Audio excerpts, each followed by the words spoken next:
नमस्कार, माझे नाव अनिकेत गिरासे आहे. मी doctor Sharadchandra Pawar college of agriculture येथे शिक्षण घेतोय. मी MSc सेकंड इयरचा विद्यार्थी आहे. सर्वप्रथम हे आमचं सिल्कचं युनिट आहे. याच्यात पहिलं हे कार्ड घेतो आपण, हे की बँगलोरला मिळते. हे एक कार्डची किंमत 5 रुपये.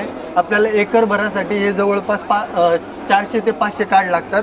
हे आपण पहिलं झाडांचे बारीक पुट्ट करून त्याला खाऊ घालू शकतो. त्याच्यानंतर ही 10व्या दिवसाची स्टेज आहे.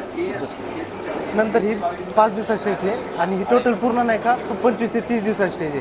त्याच्यानंतर डबल लेअर आणि सिंगल लेअरचे कोकोन येतं.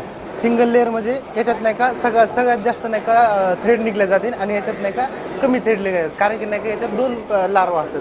त्यामुळे हे इथं मशीन युनिट आहे, आपलं मशीनचं युनिट आहे. इथं नाही का थ्रेड फिरवलं जातं.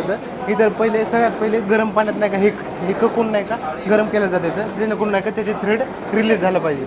मग ते रिलीज होऊन नाही का आपोआप नाही का थ्रेडनं फिरवते. याचं नाही का रॉ मटेरियल तयार होते. मग ही इंडस्ट्रीत जाऊन नंतर याची थ्रेड तयार होते प्रॉपरली.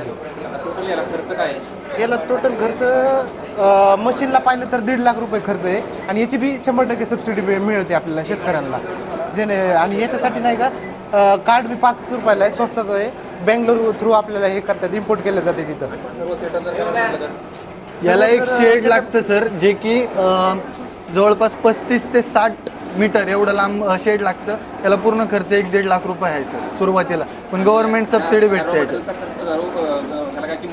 याला 5,000 रुपये किलो हे आपण बँगलोरला विकू शकतो. आणि आज पण जर लोकली हे ककून पण विकू शकतो, जे की हे डबल लेअर आहेत.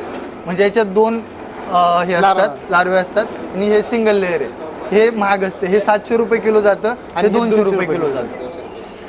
आपला कॉन्टॅक्ट नंबर आमचा 92 84 94 24 57.